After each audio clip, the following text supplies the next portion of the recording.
1985 es el año más importante en la historia de la selección Colombia. Ese año no ganamos nada. Ese año no clasificamos a nada. Pero en esa ocasión tuvimos la oportunidad de lograr algo con una selección sub-20. Hoy les vamos a contar la historia, cómo fue esa selección que se vistió por primera vez de amarillo, azul y rojo y el comienzo de una generación dorada. Esto es Historias Desconocidas. Yo soy Raúl Sánchez Parada, estudiante de Comunicación Social y Periodismo de la Corporación Unificada Nacional de Educación Superior CUN.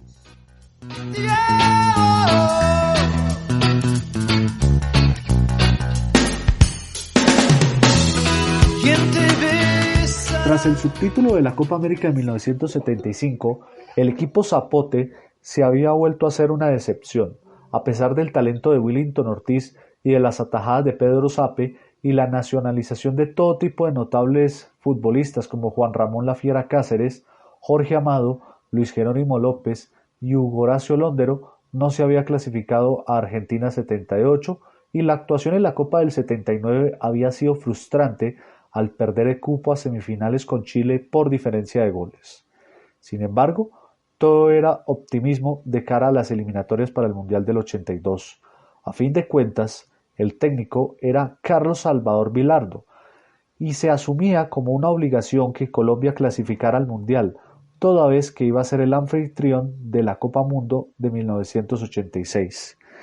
El 20 de abril de 1970, Alfonso Senior, presidente de la Federación Colombiana de Fútbol, y con el espíritu con el que había montado el Dorado 20 años atrás, viajó a Santiago de Chile para proponerle al Congreso de la Conmebol que Colombia fuera sede del Campeonato Mundial de 1986, buscando así consolidar a la selección Colombia en el país como lo había hecho con el fútbol profesional por tantos años. 4 años después, la FIFA hace oficial que Colombia sea la sede de la Copa Mundo y la alegría se tomó el país, pero en materia de infraestructura no iba a dar abasto para un evento de magnitud mundial y la economía colombiana. Y con unos ciudadanos con poco poder de adquisición, no era tan atractiva para los socios comerciales de la FIFA. En lo deportivo, marchaba sobre ruedas. Bilardo había conseguido montar un buen equipo gracias a un programa de preparación serio que incluyó una victoria 5-0 sobre el Nottingham Forest, campeón de la Liga de Campeones o Copa de Campeones de la UEFA, hoy Champions League o Liga de Campeones de Europa, y era considerado uno de los mejores equipos del mundo. Esta selección estaba prácticamente consolidada y despertaba el apoyo nacional como lo había hecho la de 1975, pero días antes del primer partido de la eliminatoria fue a jugar a Belo Horizonte contra Atlético Mineiro, que tenía en sus filas a Reinaldo y Tonino Cerezo, y se vino derrotada y desmoralizada por los 6 goles que le clavaron. Esta vez, como para variar, Perú nos eliminó gracias a Cubillas, y la selección en ese momento se dejó empatar y, como se había vuelto frecuente, le tenía ganado el juego a Uruguay. La selección le fue entregada a Gabriel Ochoa Uribe, múltiple campeón con Millonarios, Santa Fe y América, con el objetivo de tener el mejor equipo posible para el Mundial que tendríamos en 1986. Pero en 1982 fue elegido presidente de la República Belisario Betancur. Desde el comienzo de su mandato dejó claro que no había con qué cumplir las exigencias de la FIFA y sus socios, que el Mundial no se podría realizar en Colombia.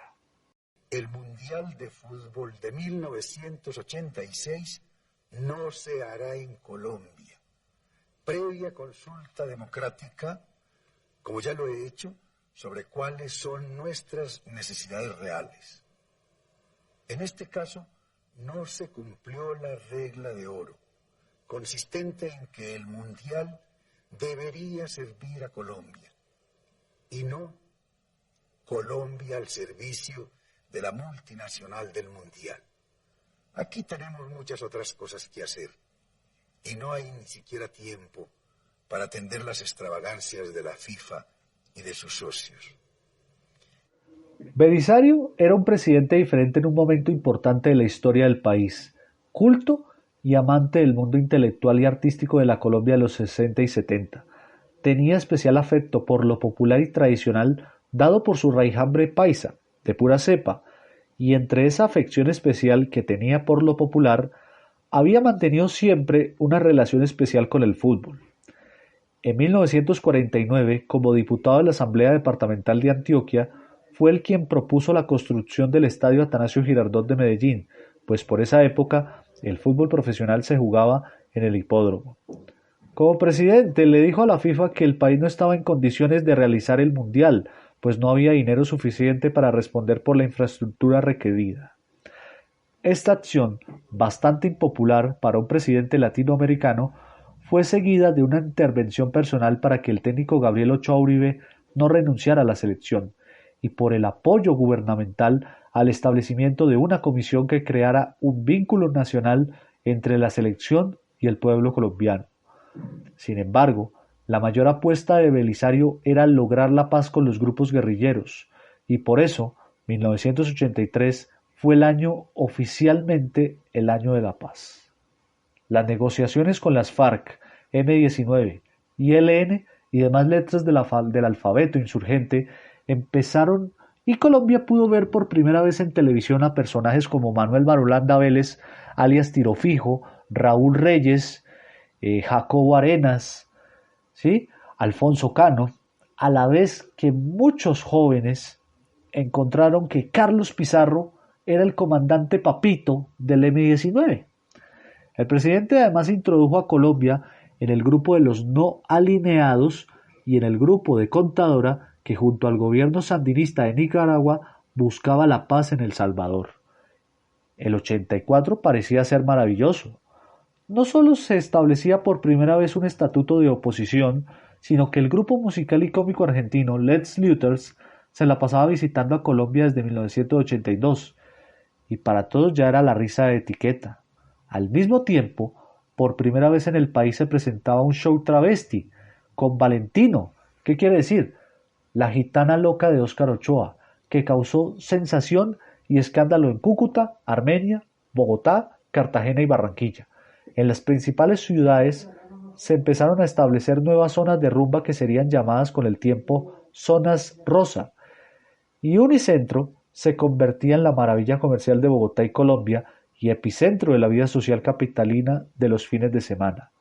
Para rematar, la selección Colombia empezaba a tomar forma y por primera vez en la historia, haciéndole caso a una realidad nacional que buscaba sentir orgullo del país y estaba a punto de estrenar la bandera del uniforme.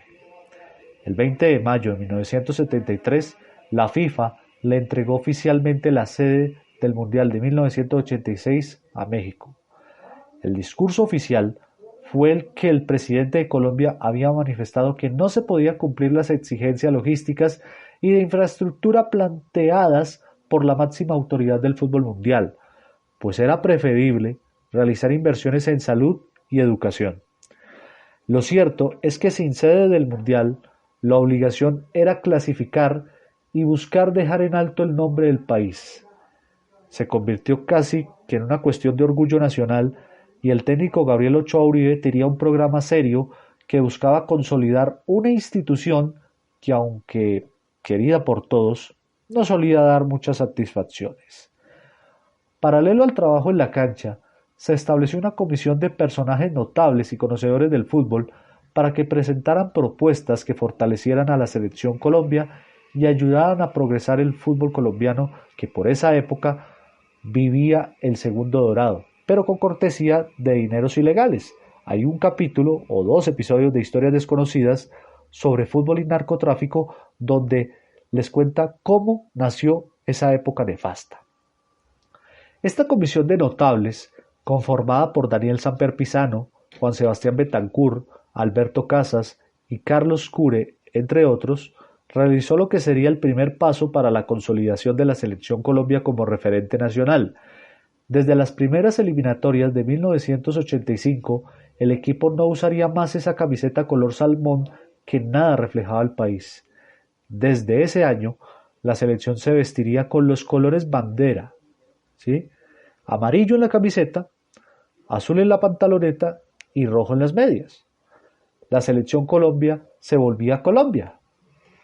Mientras la comisión discutía sobre el mejor modelo que llevara los colores patrios, una selección juvenil partía a Asunción a disputar el campeonato sudamericano de la categoría, que entregaría 3 cupos al Mundial Sub-20, que ese año se realizaría en la URSS, Unión de República Socialista Soviética, desde el mes de octubre.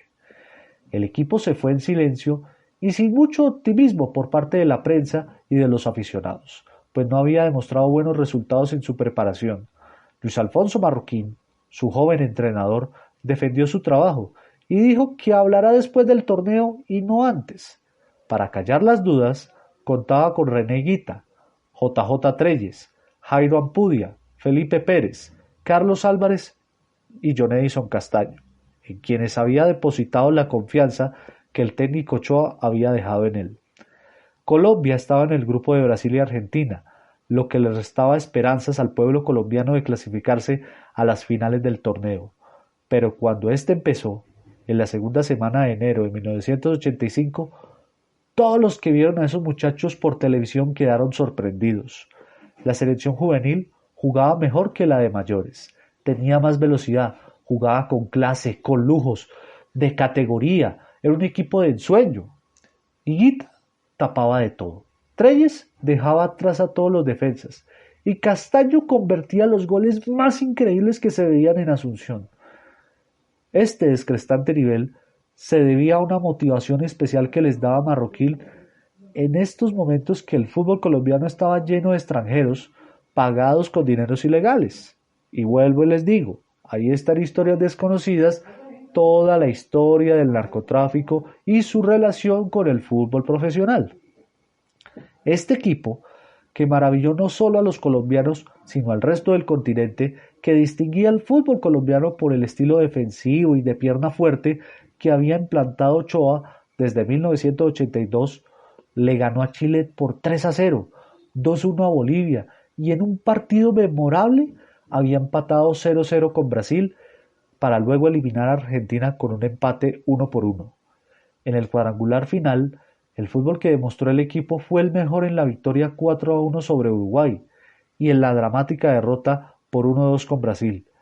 Pero, para seguir la tradición, Paraguay le quitó a la selección de Marroquín la oportunidad del título al sacarle un empate 1-1 en Defensores del Chaco. El país que se vio reflejado en el estilo de juego de esa selección clasificó así al Mundial Juvenil.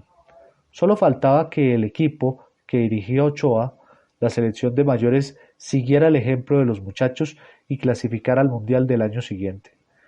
El 1 de febrero, cuando los jóvenes volvieron victoriosos de Asunción, miles de ciudadanos, encabezados por el presidente Belisario Betancur, los esperaban en el aeropuerto.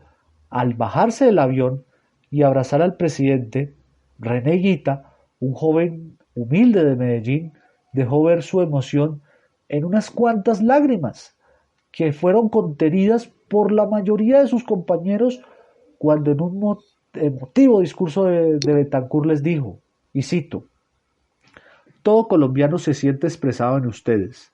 Son ustedes el mejor testimonio de una Colombia nueva, que cree con fe profunda en el porvenir de la patria». Esa noche, los jóvenes fueron al Campín a ver a los mayores estrenar el uniforme tricolor que el 24 de enero Daniel Samper y María Elvira Pardo le habían presentado a la prensa con el modelaje de una joven talentosa llamada Amparo Grisales. ¡Nuestra Amparito! ¡La de Yo me llamo! Y se pudieron dar cuenta de que aún así Willington y los demás fueran de amarillo, azul y rojo, el estilo de juego defensivo y tacaño en espectáculo que dejó el 2-2 contra Suiza, no era lo que el pueblo colombiano esperaba de su selección Colombia. La sociedad parecía renovarse en la búsqueda de la paz, pero había un enorme problema.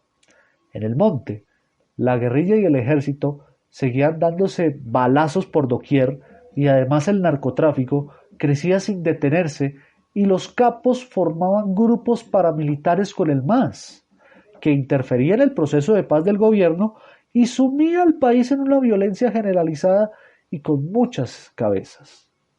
Así que en 1985 Ya todo parecía estar perdido. Lamentablemente Belisario no pudo con el proceso de paz con el que estaba negociando el M-19. Fracasaba en un mar de desconfianza por la guerra sucia de los paramilitares y la falta de voluntad política de la guerrilla. Para rematar, Colombia tampoco clasificó al Mundial de México de 1986. Argentina, que era un equipo que contaba con Diego Maradona, nos ganó en el Campín. Ese equipo luego sería campeón del mundo, demostrando quién era en la geopolítica del fútbol suramericano. La prensa y los colombianos en general culparon de esta eliminación al técnico Ochoa Uribe por el estilo de juego del equipo y porque al parecer estaba más preocupado en ganar la Copa Libertadores con el América que en clasificar a la selección al Mundial. Estos rumores hizo que Ochoa renunciara a su cargo y que la dirección técnica de la selección Colombia quedara vacía. Y como para variar, el 1 de noviembre termina todo. Colombia queda eliminada en manos de Paraguay. Esa selección tenía que ganar por 3-0 y solo le alcanzó para el 2-1. Y recuerden, fue el inicio de los peores 15 días de la historia del país. El miércoles 6 de noviembre de 1985, un comando del M-19 se toma por asalto la sede del Palacio de Justicia, en donde le iban a hacerle un juicio al presidente Belisario Betancur. Esto desencadenó una reacción del ejército que, en medio de la guerra, acabó con la vida de 11 magistrados, 89 personas, cientos de desaparecidos y una imagen de un presidente totalmente deteriorada y la del M-19 destruida. Los expedientes de los extraditables estaban incendiados y un país en una incertidumbre impresionante. Y para rematar más que todo, el 13 de noviembre sufrió la peor tragedia de su historia, la de Armenia. Esta población tolimense de 22.560 habitantes, o que según en los informes del gobierno habían 25.000 personas, fue borrada del mapa de un solo plumazo tras la erupción del volcán Nevado del Ruiz, que produjo una creciente en los ríos Lagunilla y Gualí, que cubrió todo lo que era antes un pueblo comercial y afectó por inundaciones toda la región. Las imágenes terribles de la desolación quedaron grabadas en la mente de todos los colombianos. Los más de 25.000 muertos, o 20.000 como dicen, y los 200.000 damnificados se resumieron en el drama de Omaira Sánchez, una niña de 12 años que quedó atrapada con el lodo hasta el cuello y aprisionada en los pies por una plancha de cemento. Quiero decir unas palabras. ¿Puedo? Sí, dilas. Mamá, si me escuchas, yo creo que sí. Reza para que yo pueda caminar y esta gente me ayude. Mami, te quiere mucho, mi papi, mi hermano y yo. Adiós, madre. La niña murió después de 72 horas de estar atrapada y esperando que llegara la motobomba que ayudara a rescatarla. El país estaba desmoralizado, la nación pasaba sus peores horas y la selección Colombia no tenía técnico en propiedad.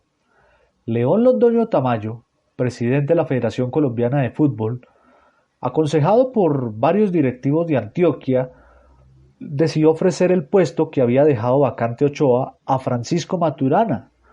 La decisión generó cierta polémica, pues parecía una herejía poner a un tipo tan joven e inexperto en el puesto que solo 2 años antes había tenido el técnico más ganador del fútbol profesional colombiano. Pero así fue, Maturana tomó el lugar que hasta ese momento había tenido Jaime Silva como sustituto de Ochoa.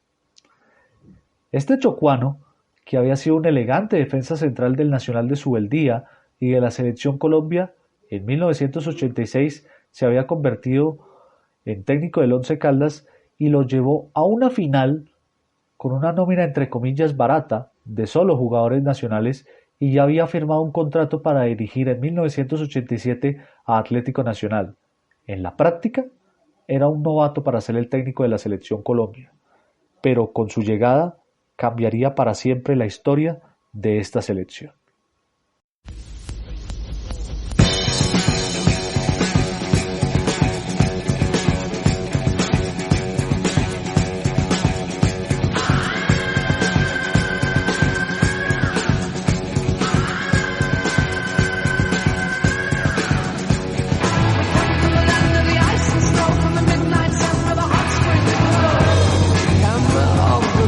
Maturana empezó a hacer cosas extrañas. Primero, dejó de convocar a los considerados mejores jugadores de cada posición con el argumento de buscar un equipo como tal y no un equipo de individualidades. Producto de esto no fue convocado el volante de marca de Millonarios Eduardo Pimentel, un volante 5 que muchos consideraban que era un jugador recio, que tenía marca y que era muy fuerte, pero que además era el símbolo de ese equipo y que para muchos era el mejor en esa posición que tenía el país en su momento. En su reemplazo llegaron dos jugadores antioqueños, Leonel Álvarez y Gabriel Barrabás Gómez, quien fue compañero de Pimentel en Millonarios, lo que, sumado a su segunda acción como entrenador de la selección, que era convocar como base a la nómina de Atlético Nacional, un equipo que no era campeón desde 1981. Esto le empezó a granjear en fama de favorecedor de los antioqueños, que para muchos le generó bastante odio en muchas regiones del país. Esta tendencia pasaría a la historia con un término llamado la rosca paisa, ¿sí? Porque tú convocabas a los jugadores de esa región, ¿sí? Y ahí empezaron todas las polémicas, no solo por parte de la prensa, sino también por muchos sectores de las hinchadas. Maturana debía enfrentar en su primera prueba como técnico nacional en la Copa América de 1987 que se disputaría en Argentina.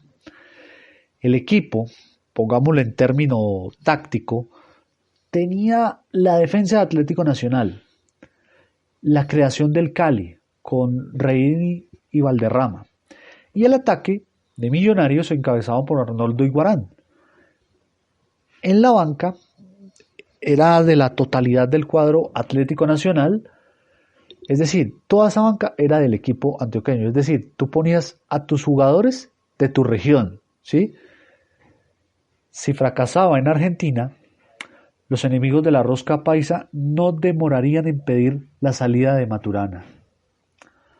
Colombia jugó primera ronda contra Bolivia y contra el favorito Paraguay.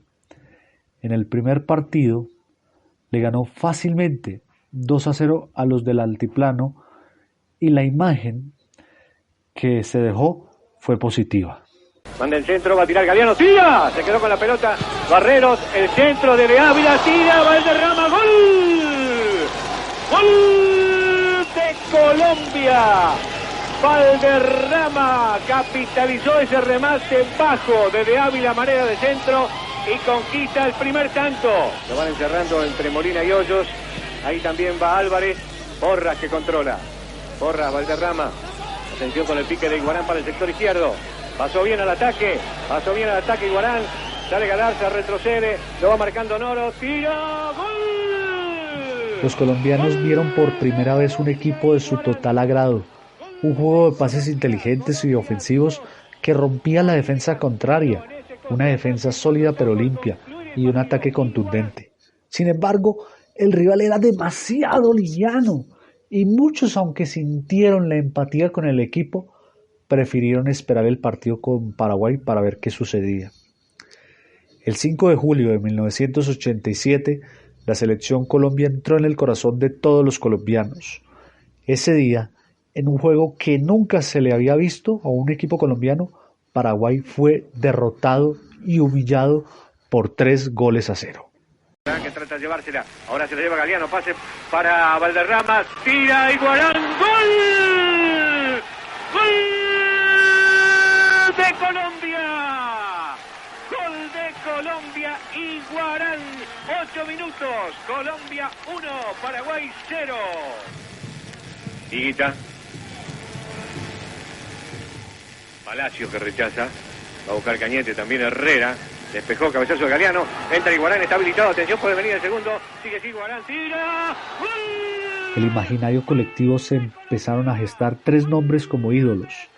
El primero y el más importante fue el de Carlos el Pibe Valderrama, un crack, que hacía pases imposibles, que dejaba quietos a los contrarios con sus movimientos y además tenía una melena rubia e inconfundible. El segundo fue el arquero de Atlético Nacional, que ya era el gran ídolo de su equipo, René Higuita, el loco, como le decían. Dejó boquiabiertos a los paraguayos al salir de su arco con el balón dominado y tras eludir a los delanteros rivales, sacar un pase ofensivo que casi se convierte en gol.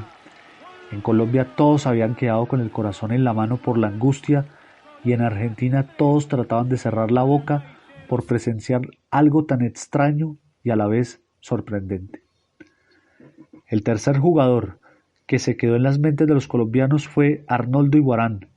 El goleador de Millonarios convirtió los 3 goles de la victoria y demostró una velocidad y una potencia ideal para los pases de Valderrama.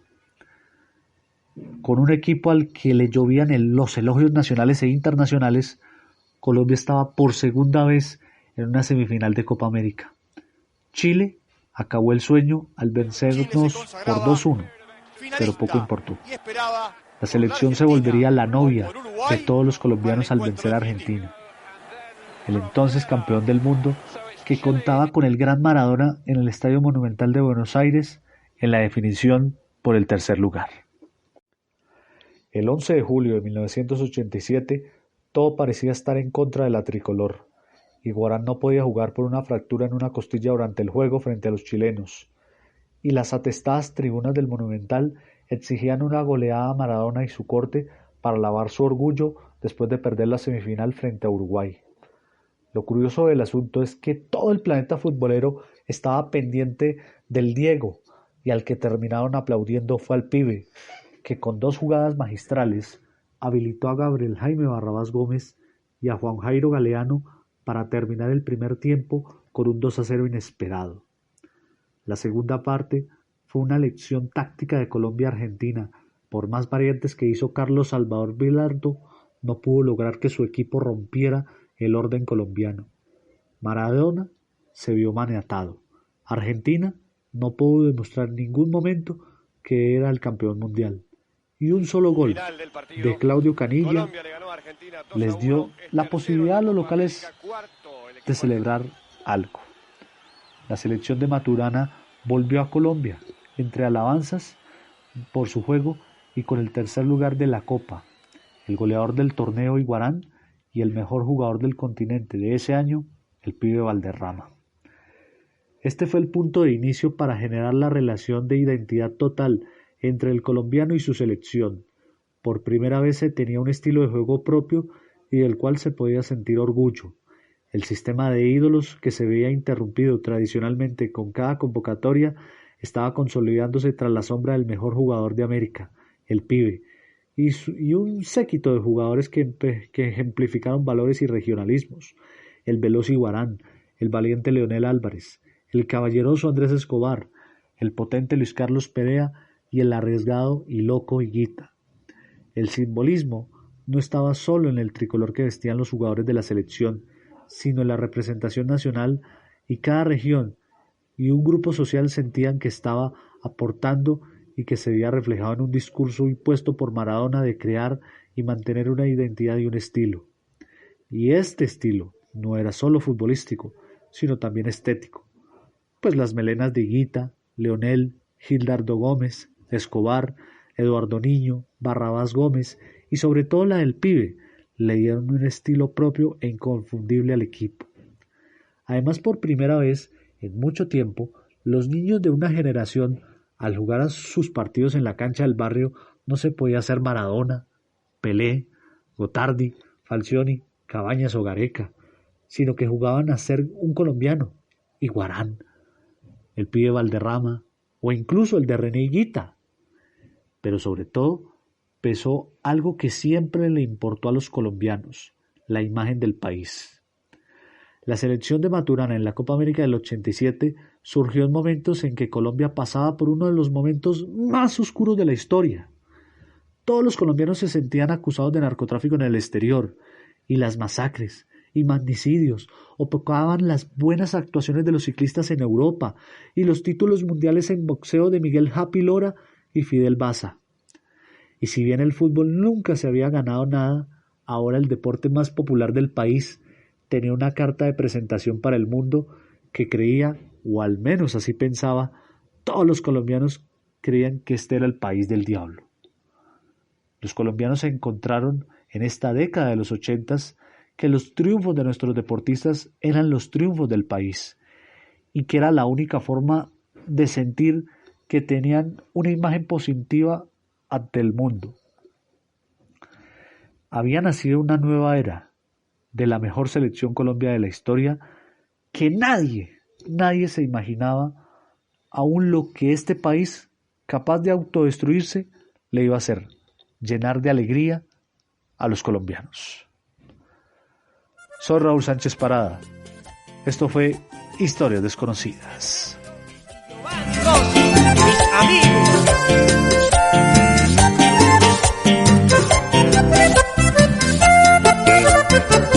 Mil promesas de amor que no se cumplirán. Cuántas cosas bonitas ya no se darán. Tus ojos brillan hoy buscando libertad. Muéstrame tu sonrisa por una vez más. ¿Qué haces conmigo? Cuánto me duele. Me has desprendido de tu vida y crees que nada pasará. Si te he perdido, es suficiente para yo ser el más triste del mundo con mi soledad. Como si nada, sigue tu vida, sin importarte este sentimiento de amor de verdad. Con tus palabras causas heridas y no se sabe ni cómo, ni cuándo, ni dónde, ni si es que un día podré sanar. Porque sin tu amor todo es nada ya. ¿Qué hago con tu adiós y esta soledad? Y sigue tu rumbo que yo no te voy a suplicar. Duele, claro que hay dolor. Quieres lo que quiero más. Duele, claro que hay dolor.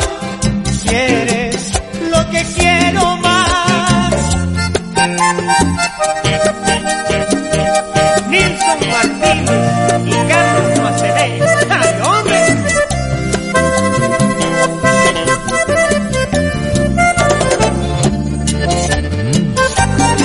Sentimiento, Chelita.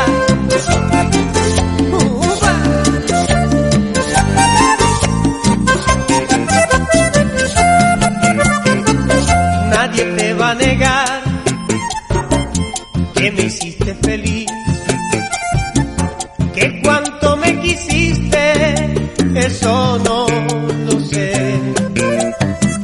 Tanto te llegué a amar que me olvidé de mí y con tanta ternura me puse a tus pies.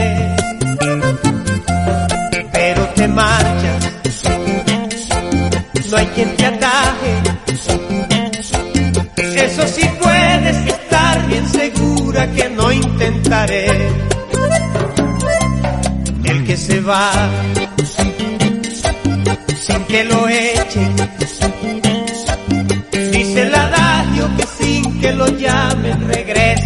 vez. Me porté bien, lo suficiente. Por eso sé que no tienes motivos para llegarme a odiar. Que si pequé fue por querer, porque te amé demasiado, te quise y seguro